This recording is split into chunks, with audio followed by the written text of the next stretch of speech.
Alhamdulillahilladzi ja'ala Ramadhana syahras siyam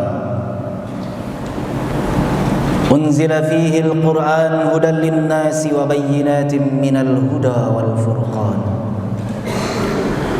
Alhamdulillahilladzi arsala rasulahu bil huda wa dinil haqq liyuzhirahu 'ala ad-dini kullihi wa kafa billahi shahida. Alhamdulillahi wa kafa. Assalatu wassalamu ala nabiyil mustafa wa ala alihi wa ashabihi ahli sidqi wal wafa. Alhamdulillahi rabbil aliyah. Assalatu wassalamu ala sayyidil khairil bariyah wa ala alihi wa ashabihi dhawin nufusiz zakiyah. Allahumma salli wa sallim wa barik ala hadha an-nabiyil ummiyil amin wa ala alihi wa ashabihi wa man sanna bi sunnatihi wa jahada wa jihadihi ila yaumiddin. Huwa alladhi adda al-amanah wa nasaha al-ummah wa jahada fillahi haqqa jihadihi hatta ataahu al-yaqin. وتركنا على محجة البيضاء ليلها كنهارها لا يزيغ عنها إلا هالك. فقد قال جل وعلا في محكم التنزيل: أعوذ بالله من الشيطان الرجيم بسم الله الرحمن الرحيم.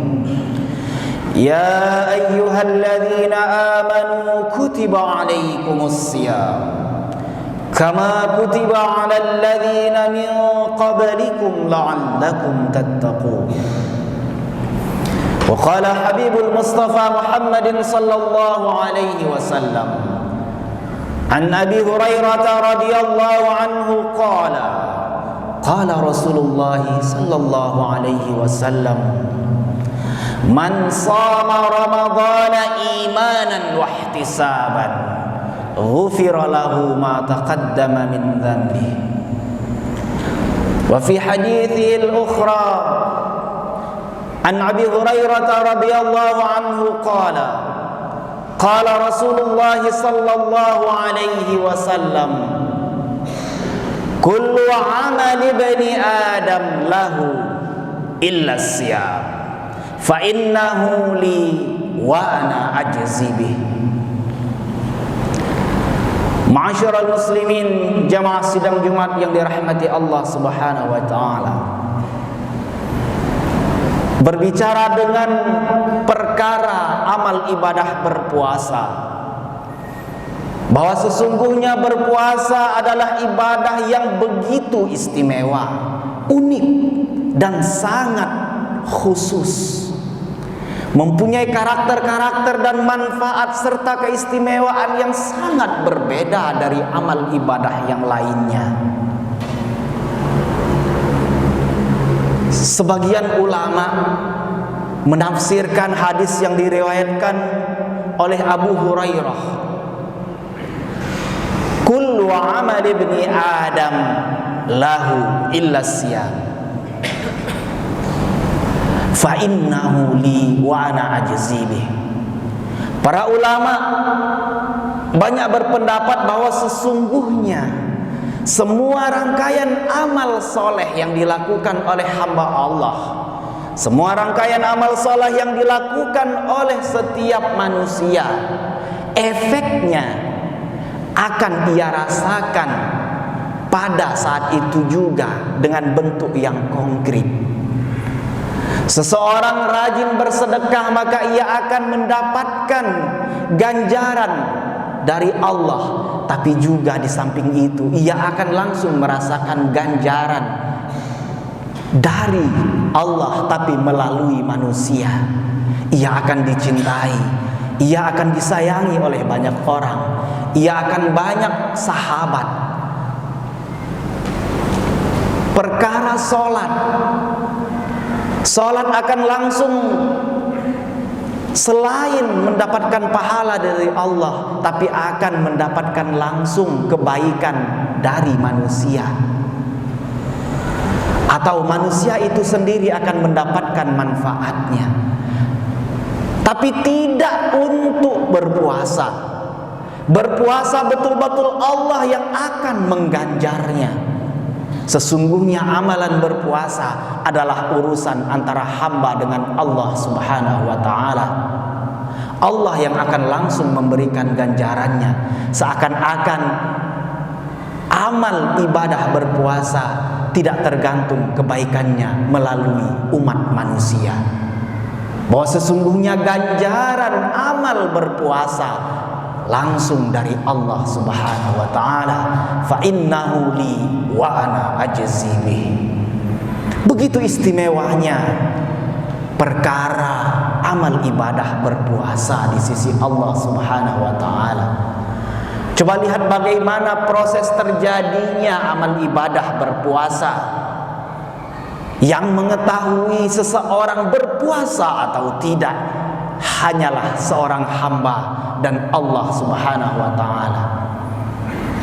Namun amal ibadah yang lain akan tampak zahirnya, akan tampak harokahnya, akan tampak geraknya, dilihat oleh mata dan kepala, bisa dibuktikan dan bisa dilihat dikerjakan atau tidak. Namun berpuasa merupakan rahasia antara hambanya dan Allah Subhanahu wa ta'ala. Dari kerahasiaan yang terjadi antara hamba dan Rabb-nya itulah akan terjadi sifat yang kita sebut dengan ikhlas karena Allah. Masyarul muslimin, jamaah sidang Jumat yang dirahmati Allah Subhanahu wa ta'ala.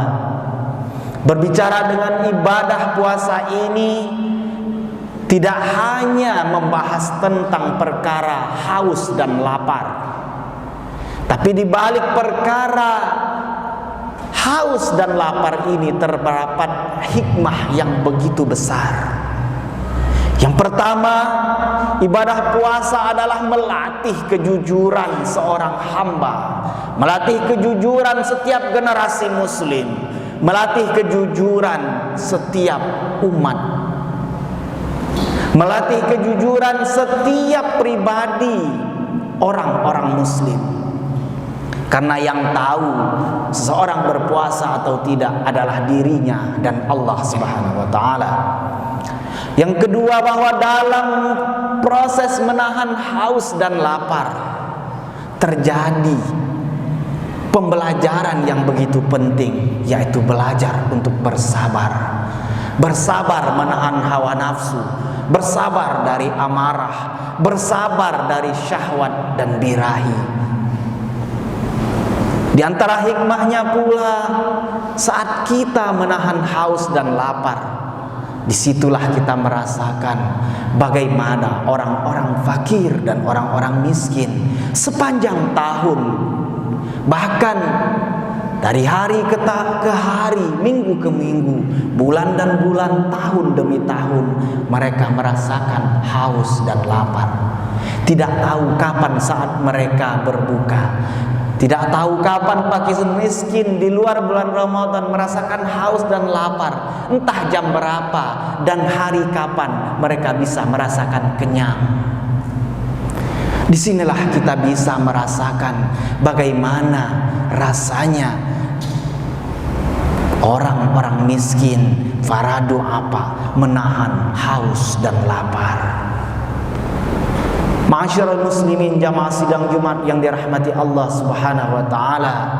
Hikmah yang terakhir dari ibadah puasa ini adalah mampu menyehatkan akal, mampu menyehatkan badan, juga mampu membersihkan hati. Bahwa sesungguhnya berpuasa bisa membersihkan akal dan menyehatkan akal. Itu bisa kita buktikan bahwa sesungguhnya manusia dalam keadaan lapar, akal liciknya akan muncul. Manusia dalam keadaan lapar, ide-ide briliannya akan muncul.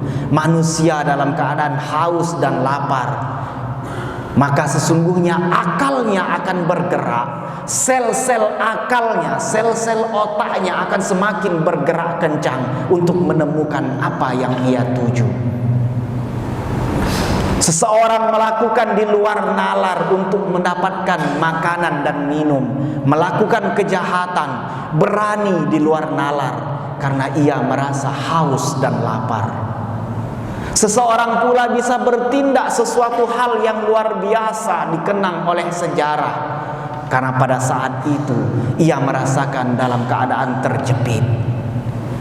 Ketahuilah bahwa sesungguhnya jika energi puasa ini kita lakukan, kita arahkan kepada hal-hal yang positif, maka sesungguhnya akal kita akan semakin cerdas untuk melakukan hal-hal yang positif. Lalu kemudian sesungguhnya puasa itu menyehatkan badan, betul.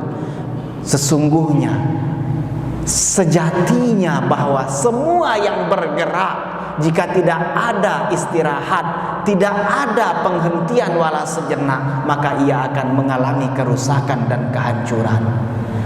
Maka wajar jika dalam setahun ada fase 1 bulan tubuh kita sedikit diistirahatkan untuk makan dan minum, sehingga terjadi proses pembakaran toksit di dalam badan kita.